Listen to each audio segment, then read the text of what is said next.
Assalamualaikum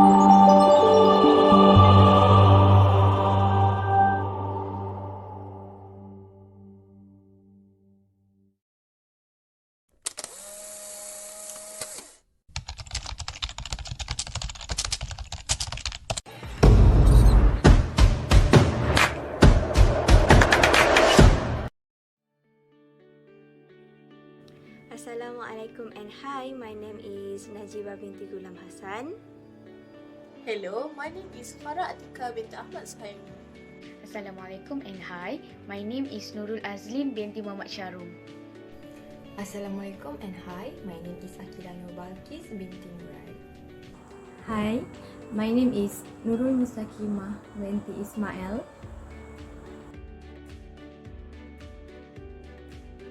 Hi, Assalamualaikum. I am Najibah and I'm the first presenter. Our group will present about survey strategy of Taska Penyayang Bakti. But before that, let me inform that all the information we get from Teacher Syuhada, who is the manager of Taska Penyayang Bakti. On 24th of January 2022, our group was held an online interview with her to get some information for complete this assignment. Now, let me start the presentation by introduce a little bit about background of Taska Penyayang Bakti. Taska Penyayang Bakti was established since 2011 and their first branch was in Bandar Seri Damansara. The owner of Taska Penyayang Bakti is Puan Rahimah, who's had for almost 16 years of experience in this type of service, and she is a master holder in early childhood education from UNITAR. And Taska Penyayang Bakti also provide a few services such as child care service, learning service, and transit service as well for kids who are 7 years old.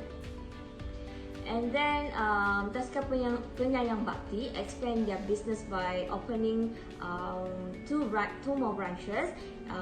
Second branches was in Putrajaya Present 4 at Ministry of Women, Family and Community Development building on 2018. And third branch was in Putrajaya Present 1 in Prime Minister Department building, which is opening last year 2021.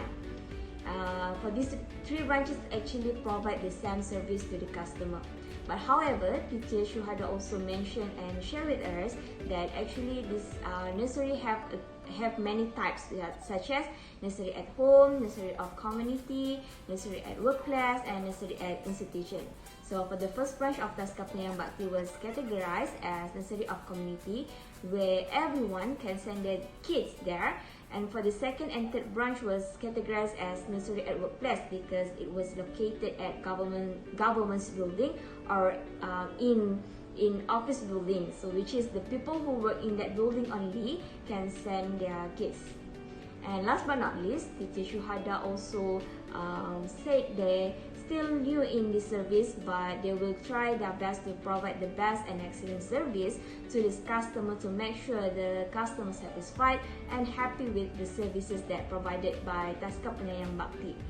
I think that's all from me. Let me pass the presentation to the next presenter, Farah Atika. Thank you. Thank you, Najibah, for the clear explanation about the background of Taska Penyayang Bakti. My name is Farah and I will continue with the target market segmentation of Taska Penyayang Bakti. What is meant by target market segmentation? Target market segmentation is defined as the process of dividing a broad consumer or business market, normally consists of existing and potential customer into subgroup of consumer based on subtype of shared characteristic. Taska Penyayang Bakti, which runs a child daycare service and target care for children aged around 3 months to 4 years old. Meanwhile, for playgroup and transit service, they target child care from 5 years old to 7 years old. There are 3 branches of Taska Penyayang Bakti. So the first branch is in Bandar Seri Damansara. This nursery is known as a community nursery. The target market for this nursery is residents who live in the local area or parents who work around the nursery area. Parents who are interested in sending their children to this nursery can go directly to the nursery to get the various information needed. They will also need to fill out the registration form online or will be given a special barcode to fill out the registration form. Subsequent information will be informed from time to time. Next, For the second branch of the nursery located in Putrajaya Precinct 4 in the Women Ministry Building is classified as a workplace nursery. It was created to provide facilities for parents to send their children to a nursery close to the workplace. For this workplace nursery, their target market is specifically for parents who work in the building only and want to send their children to the nursery. The workplace nursery will usually be on the ground floor or first floor because if there is an emergency such as fever or illness, it will make it easier for parents to see their children's condition. For registration, it will be open online and parents will be given a special barcode similar to the registration method for community nursery. Finally, the third branch of nursery located in Putrajaya Precinct 1, JPM Audit Department are also classified as a workplace nursery. This nursery also run the same service as the previous workplace nursery. That is, this nursery is dedicated to parents who work in the building and want to send their children to the nursery. The floor area plan for this nursery can accommodate a maximum of 110 children. For workplace kindergarten, the condition set by building management is to give priority to a maximum of 70% of children who the parent work in the building and the rest can be filled with children who live in the nearby area but need to get approval from the building management first. In conclusion, to ensure that the target market always choose Taska Penyayang Bakti services, must be through effective marketing on the day of the special meeting of parent introduction with the nursery. There are 4 other nursery participating in this event. Apart from that, the added value for Taska Penyayang Bakti is that they have been interviewed by private TV station which is TV3 and TV9 in the main bulletin. This can give confidence to the target market to continue to stay with their services. I think that's all from me. I will pass to the next presenter, Nurul Azlin, to explain about service concept of Taska Penyayang Bakti. Thank you, Farah. Hi, I'm Azlin and I will continue this presentation about the service concept. What is a service concept? So, service concept can be described as how a service provider can maximize the value of its service to achieve the goals that have been set.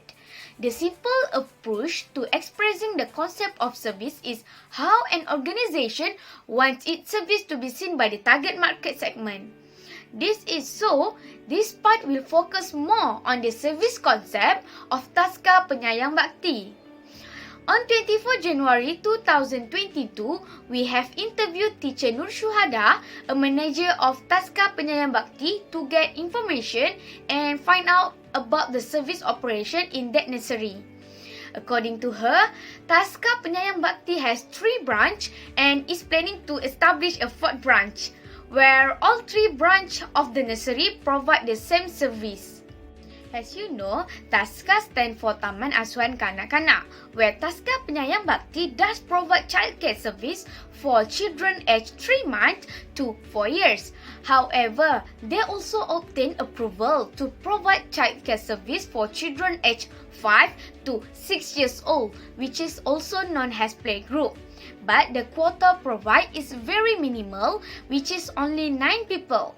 In addition, other service provided by Taska Penyayang Bakti are transit service for children up to 7 years old only. According to teacher Nur Syuhada, this transit service has just been established this year and it is provided for sister or brother to children under the care of Taska Penyayang Bakti. For example, the children go to school in an outdoor kindergarten in the morning and transit in Taska Penyayang Bakti in the afternoon to get daycare service by following the condition set by the organization that those in transit need to take a shower first, which is one of the SOPs since COVID-19 exists. Next, another service provided by this nursery is educational service. According to teacher Nur Shuhada, children of every age have interesting activity every day according to the syllabus that have been set. This is so, this activity can make children have better development and it is one of the learning process. At the same time, this learning serves to identify in advance whether the child has a normal mental state or not. This is because for children who are inactive or do not interact with others, the possibility of abnormalities such as dyslexia or autism. If something like this happens, the nursery management will inform the parents so that immediate action can be taken. According to teacher Nur Shuhada, all teachers involved in childcare at Taska Penyayang Bakti have the appropriate qualification in the field of early childhood education, which will make it easier and help management in operating this service. That's all from me. After this, Akila will continue this presentation. Thank you, Azlin. Now I will present about Taska Penyayang Bakti Operation Strategy. So let's begin. Firstly, what is defined for operation strategy? Operation strategy drives a company operation, the part of the business that produce and distribute goods and services. Operation strategy is a part of overall business strategy and both are necessary for a company to compete in a competitive marketplace. Operation management specialists can improve the management of available people, procedure and technology with an efficient operational approach. During the interview, Nur Shuhada, who is the owner of Taska Penyayang Bakti, she mentioned that one of their operational strategy to attract many customers to register with them is by providing various interesting activities for children. Among the programs that have been carried out are such as camping programs, Hari Raya celebration with baking cookies activity together, as well as Hari Raya celebration at school with their friends. Other than that, they always improve their relationship with the parent as their customer. Other than provide a best service to take care of their children, this childcare nursery also practice to inform the parent as soon as possible of any problem that happen to their children such as injuries or sick. They will always let the parent know the status of their children to avoid misunderstanding. In addition, one of the methods that they use to report of accident to the parent that happen to the children in the nursery is by providing an accident form. Thus, almost all parents are satisfied with their method of service. Next, the operation strategy for Taska Penyayang Bakti is they have a good management timetable for sleeping and eating of their children. All children at the nursery have their specific timetable according to their age. Not just that, they also prepare the kids menu according to the KKM standard. This is because they need to provide food that have a balanced nutrient to the kids. Lastly, Taska Penyayang Bakti operation are different before COVID and after COVID. She mentioned that during the COVID, the operation is very challenging as they need to follow SOP to reduce the risk of COVID-19. For example, during outdoor activity, they need to make sure that all children are wearing their face mask or face shield. Other than that, during this pandemic, all parents are required to bring their own plate, glass and spoon for their children as no sharing are allowed. So, that's all for operating strategy of Taska Penyayang Bakti, and now I will pass to Mustaqimah to continue the presentation. Thank you. Thank you, Akila. Now I will explain how Taska Penyayang Bakti delivers the service system in an effective way. During COVID-19, Teacher Shuhada said each branch must follow the SOP on ratio, which are 1:3 for babies and 1:5 for toddlers. On 24 October 2021, Taska Penyayang Bakti has entered news about complying with standard operating procedure. Next, the teachers must alternate between coming to work and getting paid on working days. Therefore, when all capacities are set in accordance with SOP, The service delivery systems will be able to provide quality care to childcare facilities. The current system fragmentation ratio standard will provide successful service delivery. Second, technology play a role in improving service effectiveness in educational lessons. First, the technology used by parents during COVID-19 was a barcode scanning system to fill up the registration form for their children. Next, screen time only for toddlers under the age of 4, and they watch it for their learning not more than 2 hours. This is because it will distract the toddler's focus from other activities. The ministry building also provides internet coverage that is connected to a smart TV in this nursery. The toddlers can also enjoy the smart TV with their friends by watching their favorite cartoons and educational lessons that are displayed on the TV. The song also play on the smart TV during circles activities. This technology can help them catch up on lessons based on visualization. Finally, the technology used for teacher management was a MySejahtera scanner for attendance and punctuality. Teachers also have their own computers to upload activities they have done with their children on Facebook.